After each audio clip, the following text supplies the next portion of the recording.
Hello, ladies and gentlemen. My name is Levi, the founder of DynAImc. We help accountancy and financial firms work smarter, not harder. We leverage AI to automate processes, streamline workflows, and enhance client communication. This is the podcast, The Balance, and today I'm with a very special guest. Leo, thank you so much for your time. Thank you so much for hopping on the podcast. My first question immediately for you, could you quickly introduce yourself and tell us a little bit more about who you are and what you do?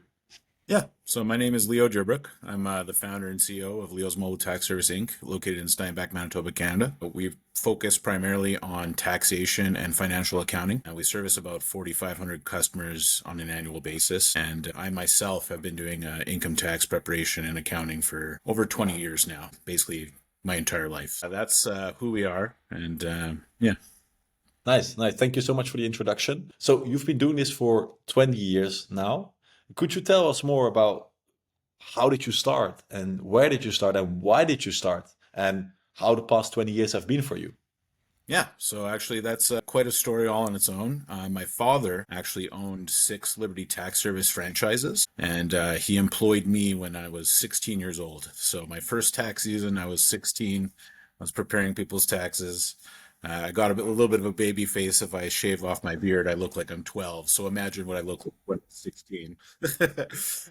So that was a pretty fun time. I actually worked with my father for about 5 years till I was about 21.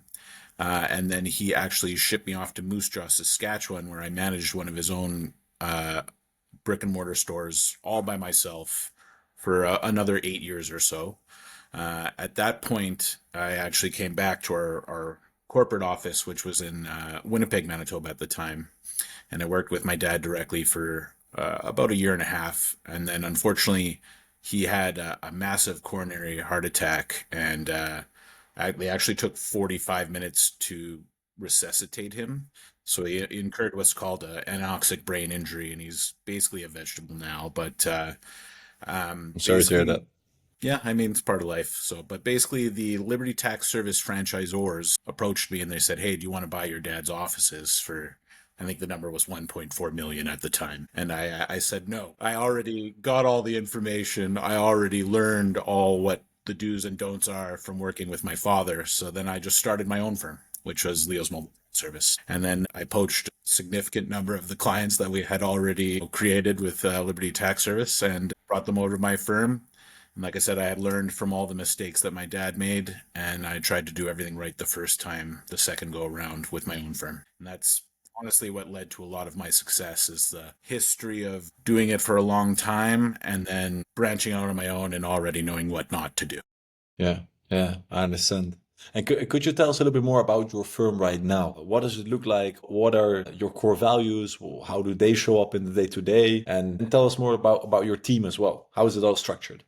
Yeah. So right now, like I said, our firm services about 4,500 customers. We focus mainly on taxation and bookkeeping services. We have some corporate accounts, a lot of personal, small business, sole proprietors, things like that. We have a team of 9 staff members currently. I kind of have a bookkeeping arm, which is my bookkeeping manager, and she has 2 underlings. And then we have the taxation arm where we basically pump out tax returns. We try to keep our staff on year round. So unlike other tax firms like H&R Block, etc., where they just have a high turnover of staff, every year they're hiring newbies, I keep people on staff year round so that they have that knowledge, they have that experience, and our clientele can have the same customer experience with the same provider year over year. Some of the things we do differently in the industry is that we offer a home-based service, so we can actually do a mobile call and do your taxes right on your kitchen table. A lot of people don't do that. And then also, like I said, we keep our staff year round, so you're always dealing with the same professionals, and they're always up to date. They're not just somebody who just passed the H&R course and they're doing your taxes for the first time.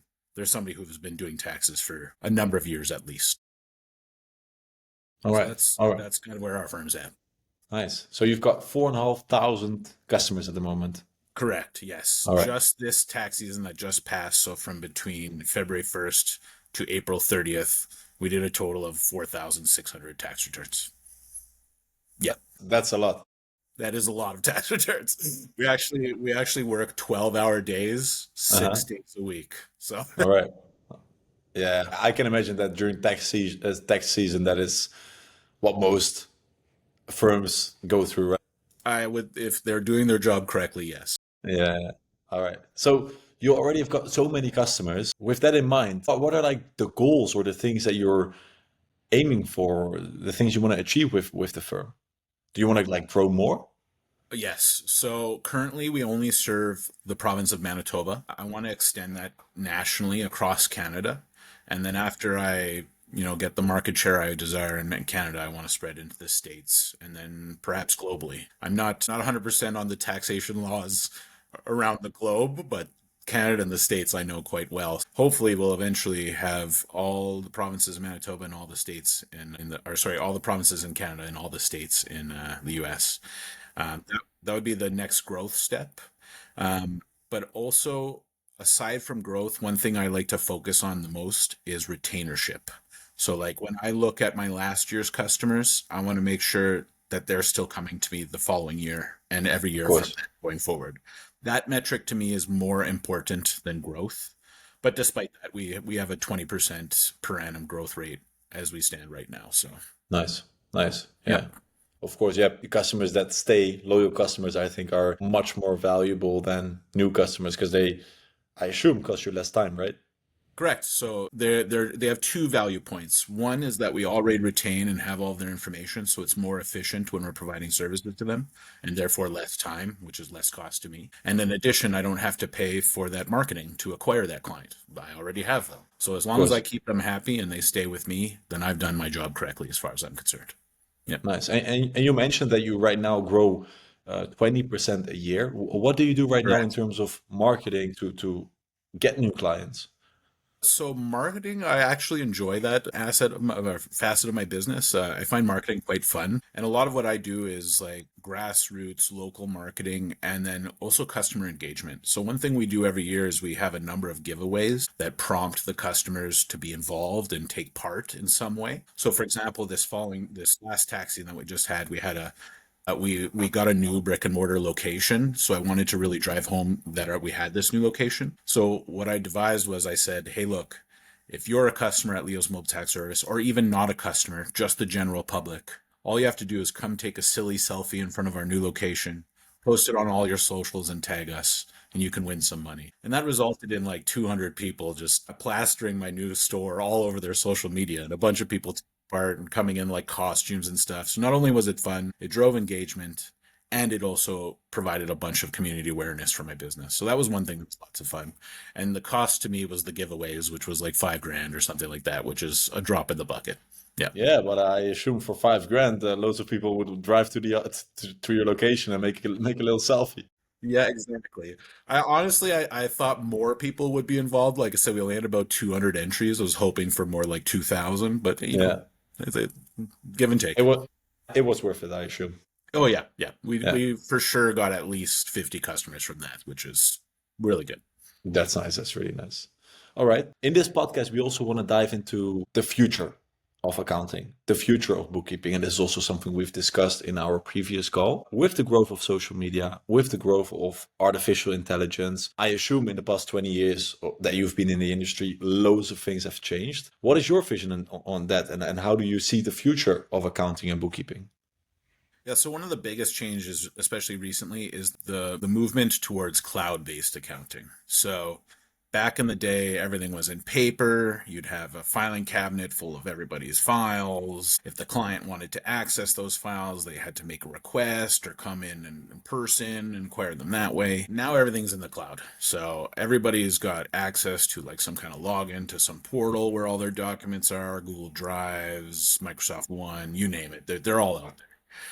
So I think cloud-based accounting is the next big shift where everything's going to not be paper anymore and it's all going to be electronic. We're already making those shifts. We have like a cloud server where all of our clients have a login where they can access any old tax documents, etc. The next step is going to be moving our accounting software into the cloud so that people can access their books online live. So currently we use QuickBooks Desktop for most of our bookkeeping applications. So the next step is going to be QuickBooks Online, obviously. And in fact, QuickBooks Desktop stopped providing support as of this year. So they're kind of forcing us to make that change anyway. So there you go. So I would say the future of accounting is more cloud-based accounting. And then also specific to Canada, I'm sure that at some point, taxation wise, they may try to make a push where it's no longer the self-reported tax system where people are filing their own taxes, and now instead the government is doing it on your behalf. I am obviously a big advocate against that for multiple reasons. One is it would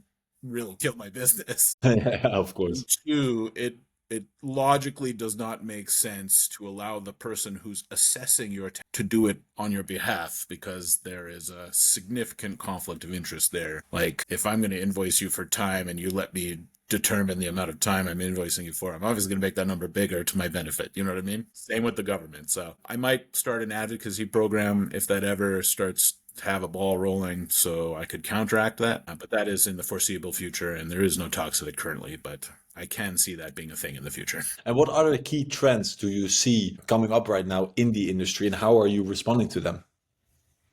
So actually, one of the key trends I see is outsourcing, and I actually don't like outsourcing. All right.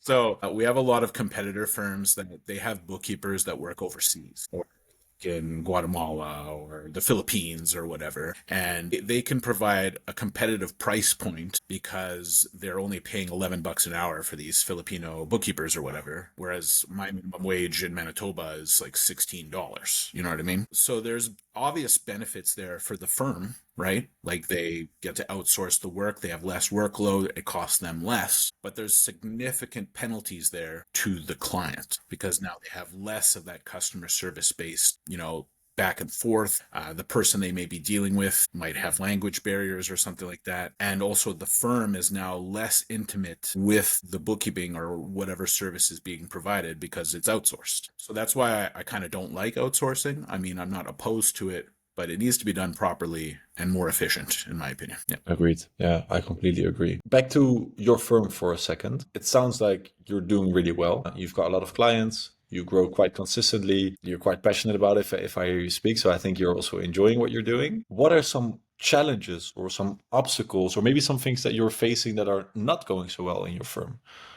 That's a great question. So honestly, the biggest fail point that we have in my current firm is the clients.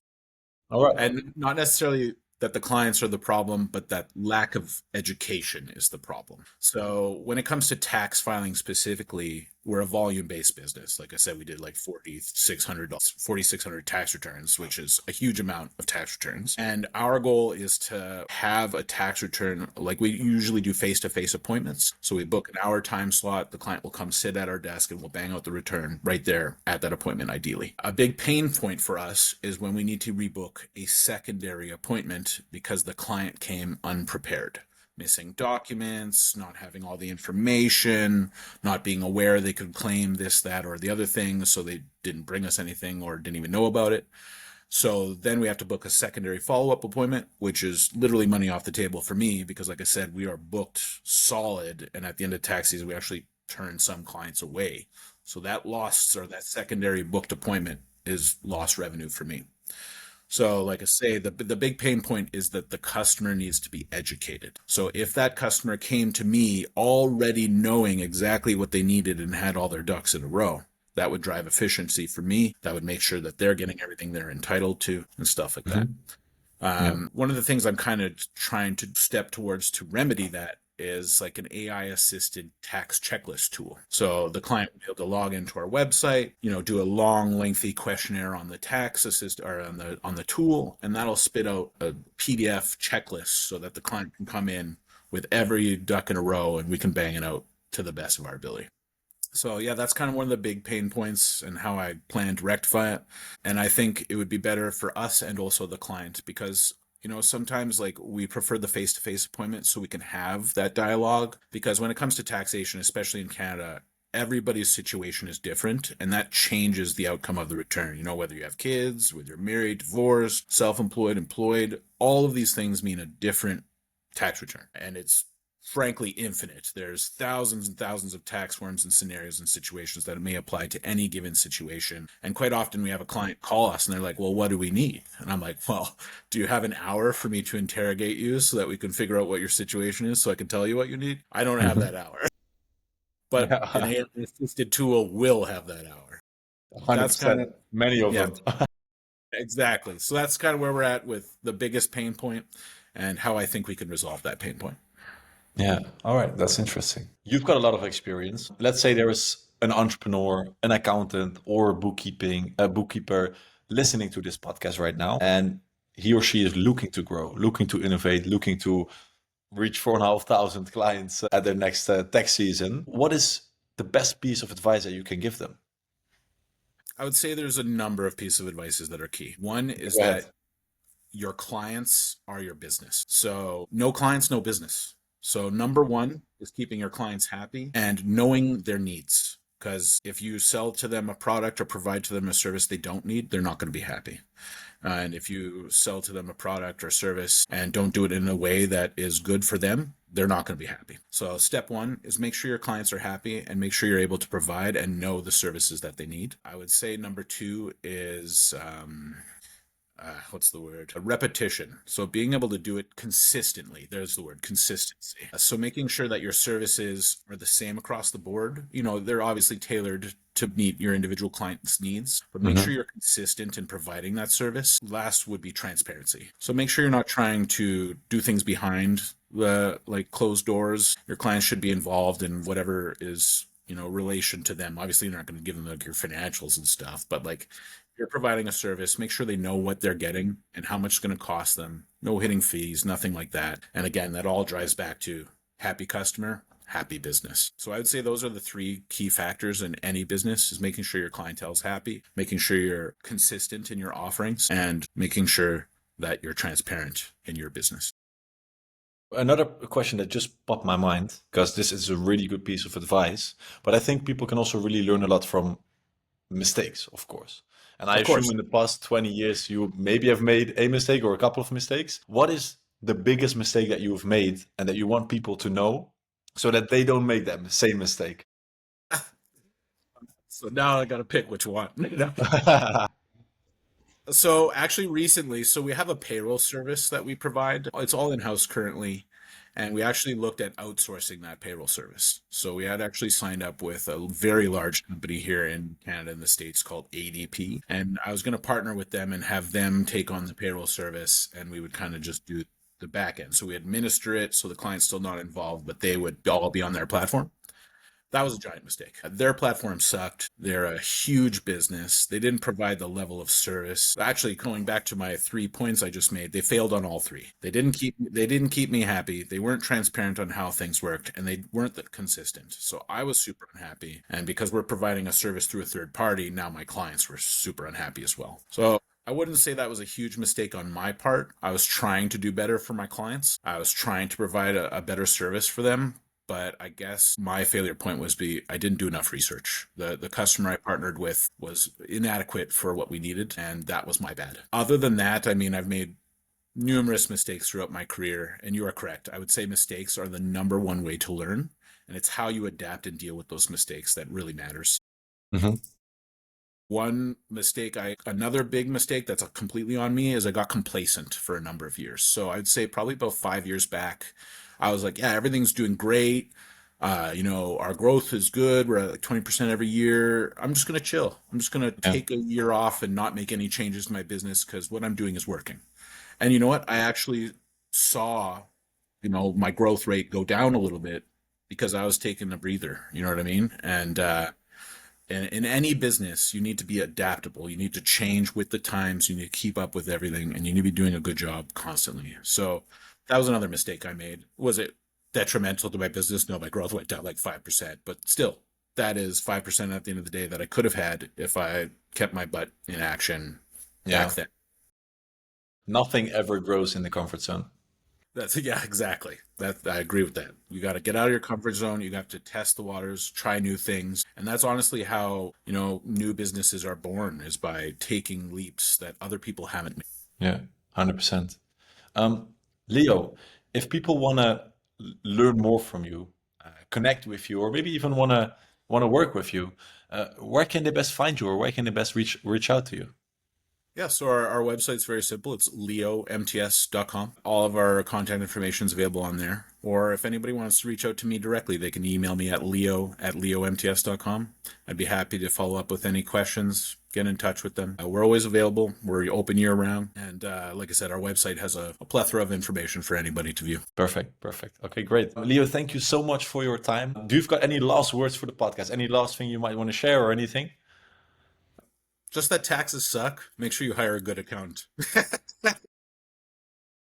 Make sure you hire Leo if you're in Canada. That's right. Yeah. 100%. All right. Leo, thank you so much for your time. I really appreciate it. It was a great podcast. And for the ladies and gentlemen at home listening, my name is Levi, and this was The Balance.